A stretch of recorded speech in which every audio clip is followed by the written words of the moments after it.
Hello to everyone. Welcome to Laksh Institute. This video is for those who were absent in live session. The topic is conservation of energy. Conservation of energy as per the law, जैसा लिखा गया है यहाँ पर, the law of conservation states that energy is always conserved, यानी unchanged, यानी remain same. It cannot be created, बनाई नहीं जा सकती, nor destroyed. Energy can be converted from one form of it into another form. We all know energy का ultimate source अर्थ पर है सन. तो सनलाइट से जो एनर्जी आती है वो एनर्जी यूनिडायरेक्शनल चलती है ऑलवेज. सन से आने के बाद वापस सन में कभी नहीं जाती. सन से हमारे पास आती हैं, प्लांट्स में आती हैं और वेरियस मोड्स में कन्वर्ट होती जाती है. एनर्जी एक फॉर्म से दूसरी फॉर्म में जब कन्वर्ट होती है तो सम अमाउंट ऑफ एनर्जी जो है वो एनवायरनमेंट में रिलीज भी होती है और बाकी एनर्जी जो है वो दूसरी फॉर्म में कन्वर्ट होती है. तो एनर्जी जो है वो बेसिकली कभी भी क्रिएट नहीं होती, ये हर एटम में प्रेजेंट है. एनर्जी डिस्ट्रॉय भी नहीं होती. पहला वाला ऑब्जेक्ट सेकंड ऑब्जेक्ट को एनर्जी ट्रांसफॉर्म करता है, तो पहले वाले ऑब्जेक्ट से एनर्जी लूज हो जाती है और दूसरे वाले पर एनर्जी गेन हो जाती है. राइट? गेन एनर्जी से वो वर्क परफॉर्म करके शो करता है that it was having some amount of energy when it was at rest. ये मैं आपसे बात कर रहा हूं मैकेनिकल फॉर्म ऑफ एनर्जी की. There are several forms of energy. हमारा अभी कंसर्न जो है वो मैकेनिकल फॉर्म ऑफ एनर्जी है, which is potential plus kinetic, it's called mechanical energy. तो यहां बहुत ध्यान से समझना, जिन बच्चों ने भी क्लास एब्सेंट करी थी उनके लिए बहुत इंपॉर्टेंट होगा. एक स्पेसिफिक सब्जेक्ट है, टॉपिक है. आप जिन्होंने क्लास अटेंड नहीं भी करी है या जो भी इस वीडियो को देख रहे हैं उनके लिए ये बिल्कुल सेपरेट और एक कंप्लीट टॉपिक होगा. Conservation of energy. Energy conservation किस तरीके से प्रूव किया जाता है, हम यहां पर उसको प्रूव करेंगे. नाउ एनर्जी जो हम यहां पर ले रहे हैं फॉर्म ऑफ एनर्जी, जिसे हम मैकेनिकल फॉर्म ऑफ एनर्जी कह रहे हैं, वो पोटेंशियल और काइनेटिक का सम है. Potential energy a form of energy which is there in an object when it is at rest. Potential energy क्या होती है? जब कोई ऑब्जेक्ट रेस्ट में होता है तो उस समय उसके पास जो एनर्जी होती है that is called potential form of energy. Energy potential energy. So potential energy जो है वो बेसिकली कब हुई ऑब्जेक्ट के पास? जब उसका स्टेट क्या है? रेस्ट है. यानी ऑब्जेक्ट जो है जब रेस्ट में है तो जिस एनर्जी को वो स्टोर करे हुए है that is the potential energy. Now potential energy उसके पास है, इसको प्रूव कैसे करेंगे? तो उसको प्रूव करने के लिए हम वो एक्सपेरिमेंट पहले कर चुके हैं. पोटेंशियल एनर्जी हमेशा वर्टिकली ही अर्थ पर प्रूव की जा सकती है, क्योंकि हॉरिजेंटली प्रूव करते हैं तो ग्रेविटी उसको वर्क नहीं करने देती. तो हमें अर्थ पर जो है वो on its own object work नहीं करता हॉरिजेंटली, इसलिए हमें वर्टिकली उसको फ्री फॉल देना होता है, जिससे ये प्रूव होता है कि object has covered some distance. क्योंकि वर्क करने के लिए बेसिक कंडीशन क्या है? F into S. ये दो कंडीशंस फुलफिल होनी चाहिए. एक एफर्ट अप्लाई होना चाहिए और डिस्प्लेसमेंट होना चाहिए. Horizontally on its own object displace नहीं हो सकता, तो वर्क डन नहीं होगा. और अगर वर्क डन नहीं हुआ तो वर्क किसके बराबर होता है? एनर्जी के बराबर होता है. तो ये प्रूव नहीं कर पाएंगे कि object when it was at rest having some amount of energy within it, क्योंकि हॉरिजेंटली वो मूव नहीं करेगा ऑन इट्स ओन. अगर हम पुश लगाते हैं ऑब्जेक्ट पर तो वो सिंपली क्या कहलाएगा कि हमारी एनर्जी उसमें ट्रांसफॉर्म हुई है. लेकिन मैंने क्या कहा? हर एटम में एनर्जी स्टोर होती है, तो वो प्रूव नहीं होगा. तो हमने उसको वर्टिकली शो करना होता है. हम उसको फ्री फॉल देते हैं, ऑब्जेक्ट एक डिस्प्लेसमेंट लेता है और फोर्स उसके ऊपर ग्रेविटी का अप्लाई हो रहा है, जो कि एक फ्री फॉल कंडीशन हम अर्थ पर, हम पहले इसको डिस्कशन कर चुके हैं ग्रेविटेशन टॉपिक के अंदर, कि ये किस तरीके से वर्क करता है. So potential, let's come to the topic. of today's, that is conservation of energy, potential energy and kinetic energy. K stands for kinetic is equals to constant. हमको ये प्रूव करना है. क्या प्रूव करना है? कि potential energy and kinetic energy का सम जो है वो कांस्टेंट है. पोटेंशियल एनर्जी क्या होती है? जब ऑब्जेक्ट रेस्ट में होता है तो कौन सी एनर्जी होती है? Potential energy. जब ऑब्जेक्ट मोशन में होता है तो कौन सी एनर्जी ऑब्जेक्ट के पास होती है? We have studied it. Motion में कौन सी एनर्जी होती है? Kinetic energy. तो रेस्ट से जब वो चलने लगता है, कहने का मतलब, तो पोटेंशियल एनर्जी ही किस में कन्वर्ट हो जाती है? काइनेटिक फॉर्म ऑफ एनर्जी में. तो as per conservation of energy, जब वो रेस्ट में है तो उसके पास कौन सी एनर्जी होनी चाहिए? पोटेंशियल एनर्जी होनी चाहिए. और जब वो चलता है तो पोटेंशियल एनर्जी ही काइनेटिक एनर्जी में कन्वर्ट होनी चाहिए. तो हम यहां क्या करेंगे? एक सिचुएशन बनाएंगे, एक प्लॉटिंग करेंगे जिसमें एक ऑब्जेक्ट को हम पहले रेस्ट में रखेंगे, फिर उसको मूव कराएंगे. देखेंगे कि at various stages of its journey, A to C, various stages of its journey, क्या उसके पोटेंशियल और काइनेटिक का जो सम है वो कांस्टेंट रहता है क्या? इफ यू रिमेंबर, हमने कंजर्वेशन ऑफ मोमेंटम को भी इसी तरीके से प्रूव किया था. क्या था conservation of momentum? That the sum of the momentum of any two objects remain constant. तो यहां पर भी क्या है? The sum of the two forms of energy remain constant. एक अगर रिलीज करेगा तो उतना ही दूसरा गेन करेगा. तो अगर इन दोनों का जो सम है वो ऑलवेज क्या रहना चाहिए? कांस्टेंट रहना चाहिए. Let's prove it. इसके लिए हम क्या करते हैं?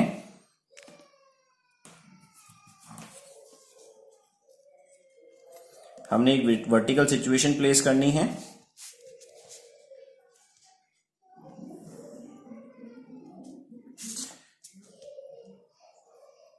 सपोज यहां पर हमने एक टावर बनाया. इस टावर पर एक पोजीशन ली हमने, a position. In between the top and the bottom हमने एक पोजीशन लिया बी, और एक ली हमने ग्राउंड पर. जब ऑब्जेक्ट टच कर जाएगा तो हमने उसको सी पोजीशन बना दिया. नाउ यहां से हम इसकी जो टोटल हाइट है इसको हम कहते हैं h.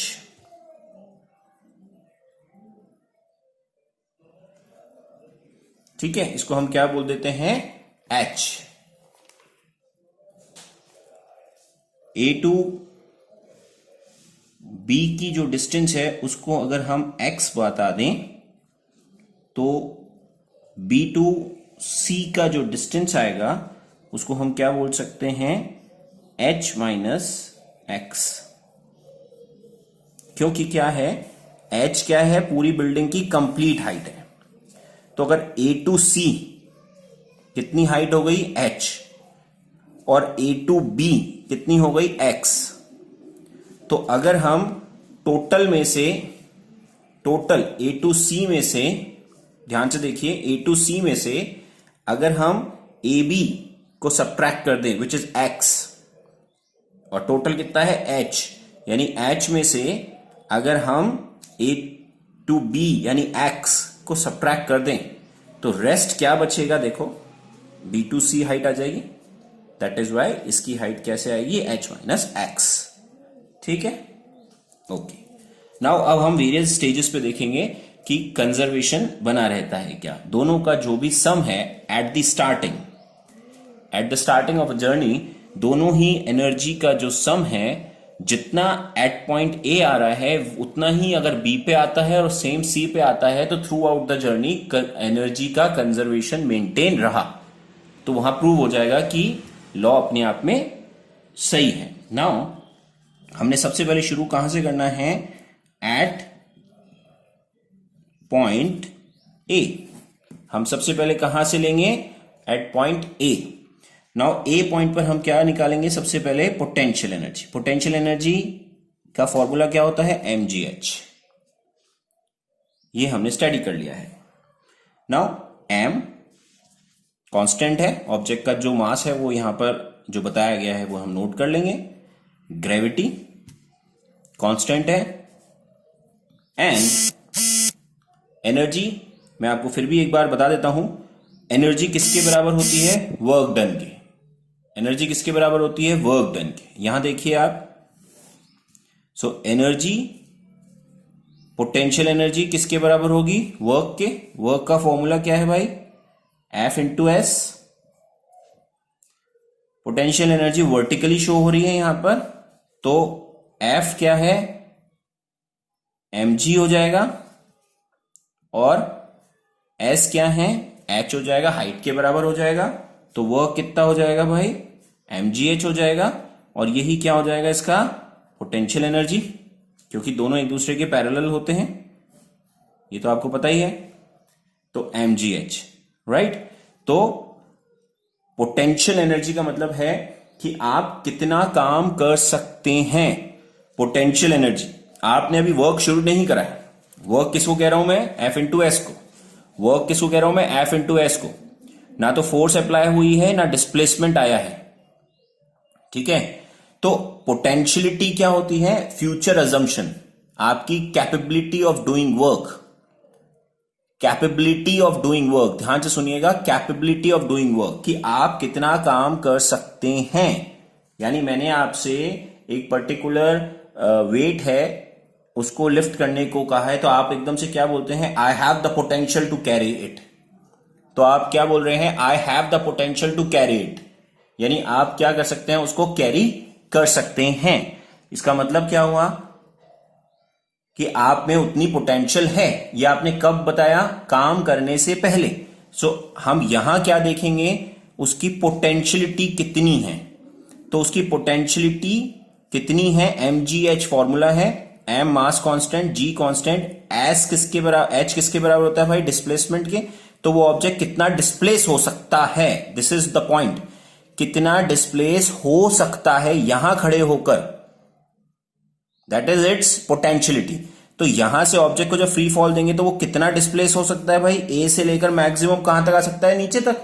किसी बिल्डिंग से अगर किसी को नीचे रिलीज कराएंगे तो वो कितना गिरेगा? ग्राउंड तक। तो ऊपर से नीचे आ सकता है, तो कितना है ग्राउंड वहां से वहां तक? h के बराबर है, ठीक है। तो वैल्यू कितनी है उस डिस्प्लेसमेंट की? मैक्सिमम कितना वर्क करके दिखा सकता है, कितना डिस्प्लेस होकर दिखा सकता है? यहां पर जब हम कैलकुलेट कर रहे हैं तो मैक्सिमम वो h डिस्प्लेस होकर दिखा सकता है। तो यहां पर h की वैल्यू कितनी आ गई? h ही आ गई। तो यहां पर पोटेंशियल एनर्जी कितनी आ गई? mgh आ गई। नाउ अब यहां पर हमको पोटेंशियल एनर्जी निकाल ली हमने। अब हमको क्या निकालना है? काइनेटिक एनर्जी, और फिर दोनों का सम करके देखना है क्या आता है। तो हमने यहां पर अभी क्या निकालना है? Kinetic energy. Now kinetic energy का फॉर्मूला क्या है? Half mv²। Now at point A object is at rest. At point A object तो रुका हुआ है। अगर हम उसको बी पे लेते तो वो तो नीचे की तरफ चल रहा है, इट इज इन रन। लेकिन यहां पर और यहां पर तो ऑब्जेक्ट रेस्ट में माना जाएगा ना। तो यहां पर ऑब्जेक्ट रेस्ट में है, तो रेस्ट में है तो उसकी सिंस उसकी जो वेलोसिटी है वो कितनी है? 0। सो वेलोसिटी 0 है तो टोटल काइनेटिक एनर्जी कितनी आ गई? 0। तो यहां पर as per the law the sum of the two forms remain constant. Okay, तो यहां पर हमने क्या किया?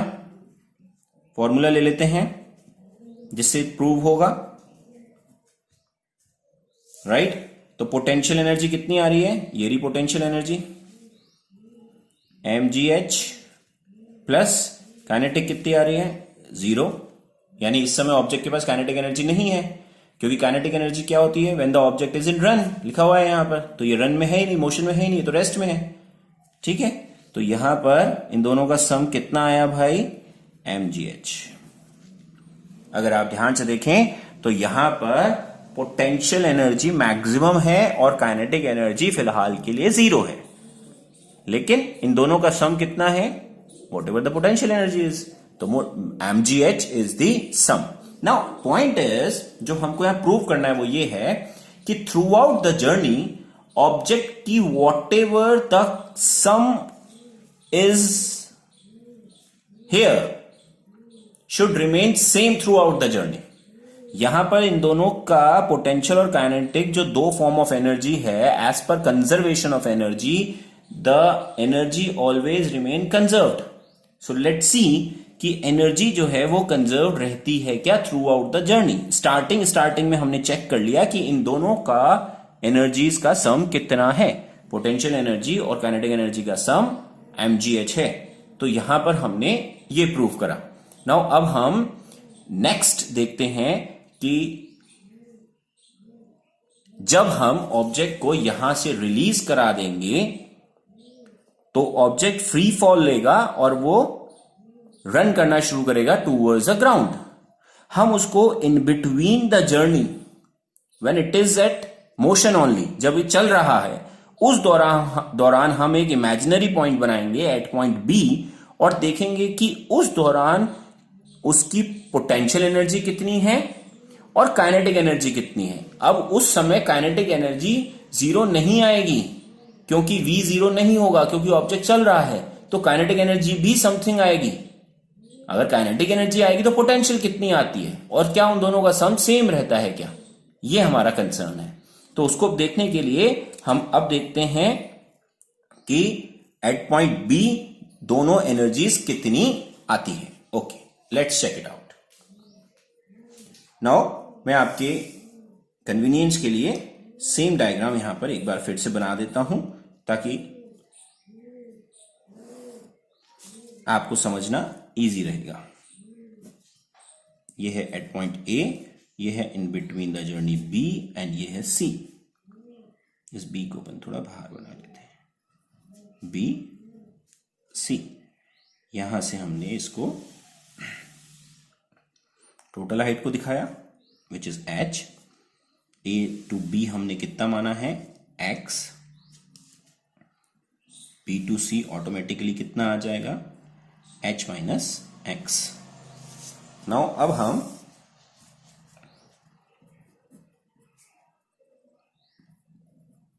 एट पॉइंट बी कैलकुलेट करेंगे दोनों एनर्जीज। यहां पर पोटेंशियल एनर्जी का फॉर्मूला mgh, m कांस्टेंट होता है मास, ग्रेविटी कांस्टेंट होती है। नाउ h की वैल्यू कितनी आएगी। नाउ अभी आप इस चीज को बहुत ध्यान से देखिएगा और वीडियो को बार बार रिपीट करके इसको समझिएगा। मैंने कहा पोटेंशियल एनर्जी का मतलब होता है, मैं यहां लिख देता हूं आप लोगों को ताकि कोई दिक्कत ना हो, capability to do work, capability to do work. ठीक है, पोटेंशियल एनर्जी एट रेस्ट, तो एनर्जी पोटेंशियल एनर्जी का क्या आएगा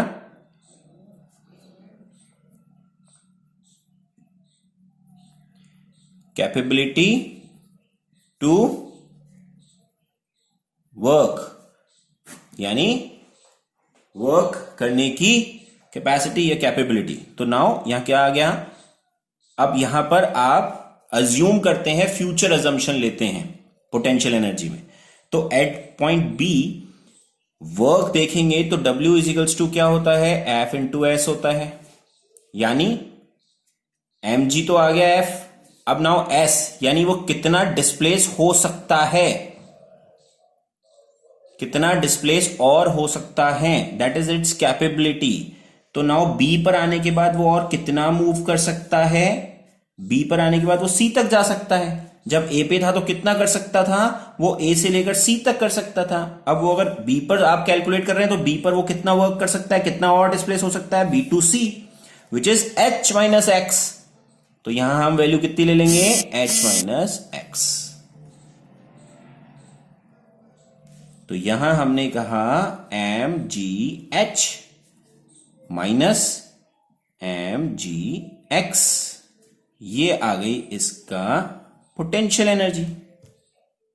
इसको आप बार बार रिपीट करिएगा। मैंने कहा h जो है वो आपको कितना लेना है, h की वैल्यू h माइनस एक्स, क्योंकि h क्या है कि वो और कितना डिस्प्लेस हो सकता है। पोटेंशियल एनर्जी के लिए हमेशा ही देखते हैं फ्यूचर अजम्पशन कि वो कितना काम कर सकता है। तो यहां पर खड़े होकर कैलकुलेट करोगे तो कितना काम कर सकता है, कितना डिस्प्लेस हो सकता है, इतना, तो वो वैल्यू यहां लिख दी हमने। अब नाउ यहां पर हम निकालते हैं kinetic energy, sorry kinetic energy. Kinetic energy कितनी होती है भाई, हाफ mv स्क्वायर से आती है। यहां पर v स्क्वायर हमें निकालना पड़ेगा, since v square minus u square is equals to, third equation से निकाल रहे हैं हम ये। थर्ड इक्वेशन ही क्यों ले रहे हैं? क्योंकि बाकी दोनों इक्वेशन यहां पर सूट नहीं करती, वो आप लोगों ने इतनी फिजिक्स पढ़ ली है पहले से। तो थर्ड इक्वेशन से हमको v की वैल्यू निकालनी पड़ेगी, मास तो कांस्टेंट है ही, v की वैल्यू निकालनी पड़ेगी। तो यहां हम देखते हैं v स्क्वायर माइनस, क्योंकि वो रेस्ट से शुरू हुई थी उसकी जर्नी, तो 0 ले सकते हैं u को, equals to 2 into g constant. Now फिर से थर्ड इक्वेशन में जब हम इसको, अभी तो मैंने वर्टिकल सिचुएशन लिया है तो s की जगह h लिख दिया है वैल्यू को। अगर हम, आप रिकॉल करें कि जब हम इसको v square minus u square equals to 2as लिखते हैं तो s क्या होता है? डिस्प्लेसमेंट होता है। वो डिस्प्लेसमेंट कवर किया हुआ डिस्प्लेसमेंट होता है ना। तो एट पॉइंट बी, मेरे लैंग्वेज को आप वापस वीडियो को रिपीट करिएगा, रिवाइंड कीजिएगा और दोबारा सुनिएगा। मैंने कहा कि थर्ड इक्वेशन में 2as v square minus u square equals to 2as में s जो होता है वो डिस्टेंस होता है और डिस्टेंस कवर किया हुआ डिस्टेंस होता है। तो यहां पर भी कवर किया हुआ हाइट आएगी। तो एट पॉइंट बी उसने कितना कवर कर लिया? उसने a टू b कवर कर लिया, यानी x कवर कर लिया।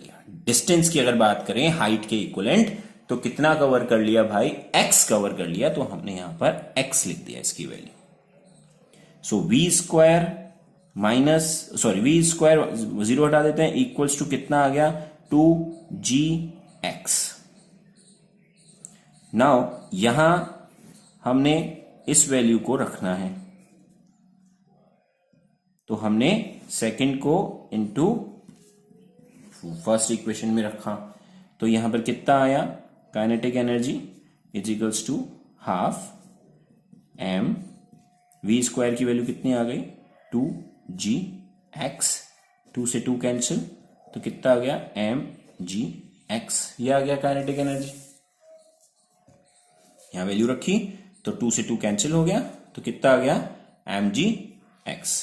Now as per formula, potential plus kinetic constant. Let's see कि वो कांस्टेंट है या नहीं है। तो पोटेंशियल एनर्जी कितनी आई थी आपकी? पोटेंशियल एनर्जी देखिए, पोटेंशियल एनर्जी आई थी आपकी mgh माइनस mgx। तो हमने क्या लिख दिया? mgh minus mgx plus kinetic energy कितनी आ रही है आपकी?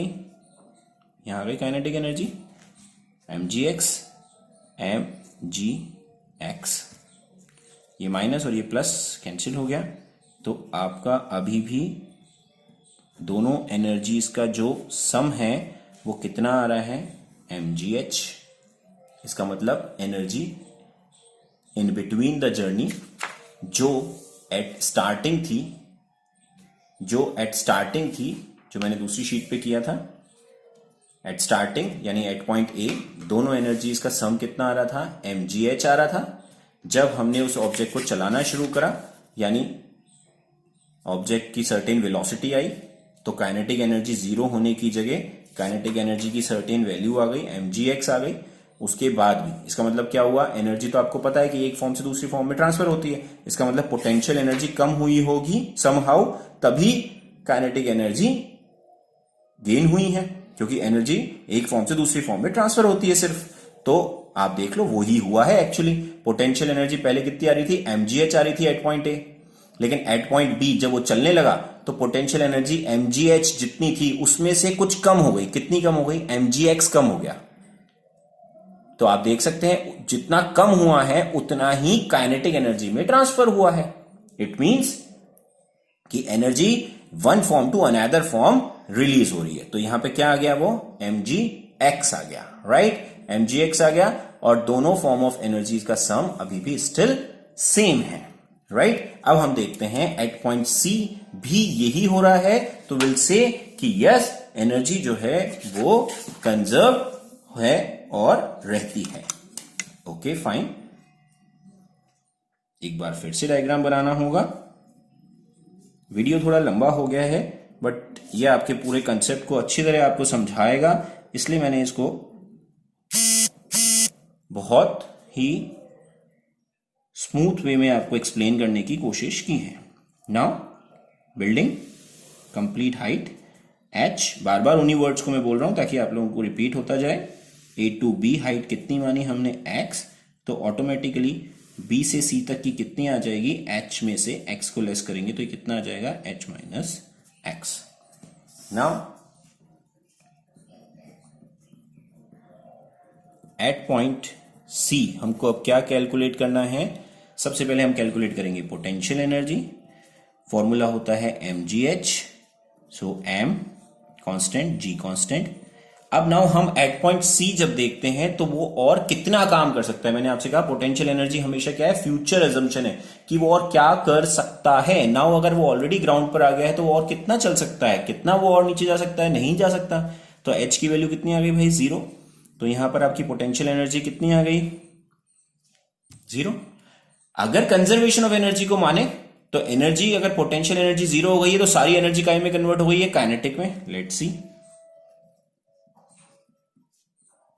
Half m v square. अब आप मैक्सिमम स्टूडेंट्स कहेंगे कि सी पॉइंट पर आने के बाद ऑब्जेक्ट रेस्ट में आ गया है तो उसकी फाइनल वेलोसिटी भी 0 माननी चाहिए, राइट? ऐसा नहीं होता है। हमने ग्रेविटेशन में पढ़ा है, जब भी ऑब्जेक्ट ऊपर से नीचे की तरफ आता है तो उसकी u जो है वो 0 मानी जाती है, बट v कभी भी 0 नहीं मानते, नेवर इक्वल्स टू 0। v कभी भी 0 नहीं मानते। हमने ये मोमेंटम से समझा है। अगर हम v 0 मान देंगे, अगर हम v को 0 मानेंगे तो उसका मोमेंटम जो है mv वो 0 हो जाएगा, और अगर मोमेंटम 0 हो जाएगा तो rate of change of momentum के बराबर ही फोर्स अप्लाई होती है। तो अगर मैं ऊपर से कोई कंकर, कोई पेबल आपके सिर पे गिरता हूं तो आपको फोर्स लगती है कि नहीं? अगर आपको फोर्स लगती है इसका मतलब मोमेंटम की रेट में चेंज आया है। मोमेंटम की रेट में चेंज कब आएगा, जब वेलोसिटी में चेंज आएगा। अगर वेलोसिटी को 0 कर दूंगा तो मोमेंटम प्रोड्यूस ही नहीं होगा, और मोमेंटम प्रोड्यूस नहीं होगा तो फिर फोर्स अप्लाई कहां से होगी? तो ये सारा कंसेप्ट कहां से है, सेकंड लॉ ऑफ मोशन से है और ग्रेविटेशन से है। तो आप हमेशा ये समझ लीजिए, जब भी ऑब्जेक्ट ऊपर से नीचे की तरफ आता है तो इनिशियल वेलोसिटी 0 और फाइनल वेलोसिटी मैक्सिमम होती है, नॉट इक्वल्स टू 0 भी नहीं होती, मैक्सिमम होती है। इनफैक्ट ये बोलना चाहिए। तो फाइनल वेलोसिटी यहां पर 0 नहीं होगी when it touches the ground, when the object just touches the ground only. ठीक है, जब टच के अगले ही सेकंड पे हम कहेंगे वेलोसिटी 0 हो गई और ऑब्जेक्ट इज एट रेस्ट। लेकिन जब वो टच करता है हम तब की काइनेटिक एनर्जी यहां पर प्रोड्यूस करा रहे हैं, कितनी है। तो काइनेटिक एनर्जी के हिसाब से यहां हमने v की वैल्यू निकालने के लिए v स्क्वायर, फिर से थर्ड इक्वेशन की हेल्प ली, v square minus u square is equals to 2gh। Now v square minus 0 square, क्योंकि ऑब्जेक्ट तो वही है ना, कहीं रुका तो है ही नहीं, तो रेस्ट से शुरू हुआ था, तो v की वैल्यू, u की वैल्यू कितनी आएगी, 0 is equals to 2 into g into h। क्या है भाई, कवर किया हुई हाइट, कवर किया हुआ डिस्टेंस। तो कितना डिस्टेंस एट पॉइंट सी पर आप कैलकुलेट करेंगे, इसने जर्नी में कवर कर लिया, कंप्लीट कर लिया, तो कितना हो गया भाई, h हो गया। रिवाइंड करके वीडियो को बार बार सुने ताकि आपको ये क्लियरेंस आ जाए। यहां हो गया v square is equals to, इसको हटा देते हैं तो क्या रह गया, 2gh। ये आ गई वैल्यू। वापस से सेकेंड इंटू 1, तो kinetic energy is equals to half m into v square की जगह v स्क्वायर की वैल्यू रखेंगे, 2gh, 2 से 2 कैंसिल, mgh। नाउ सी क्या हुआ, काइनेटिक पोटेंशियल एनर्जी जब 0 हो जाएगी तो सारी एनर्जी क्या हो गई, काइनेटिक एनर्जी आ गई। Potential plus kinetic, let's see constant है क्या, 0 plus mgh। So it has been proved कि energy always remain conserved, unchanged, remain same, right. तो इस तरीके से हम कंजर्वेशन ऑफ एनर्जी को प्रूव कर सकते हैं। तो आपको बेसिकली इस वर्टिकल सिचुएशन के थ्रू ये प्रूव हुआ कि एनर्जी जो है वो always remain conserved, it can only be transferred from one form of it to the another. ठीक है, so thank you very much for watching this video. Please repeat करें, रिवाइंड करें, बार बार देखें। ये हर तरह के कंपटीशन एग्जाम में, जहां तक भी यूपीएससी तक के कंपटीशन एग्जाम में बेसिक साइंस जहाँ है वहाँ पर ये कंसेप्ट काम आएगा ही आएगा. सो thank you very much for watching me.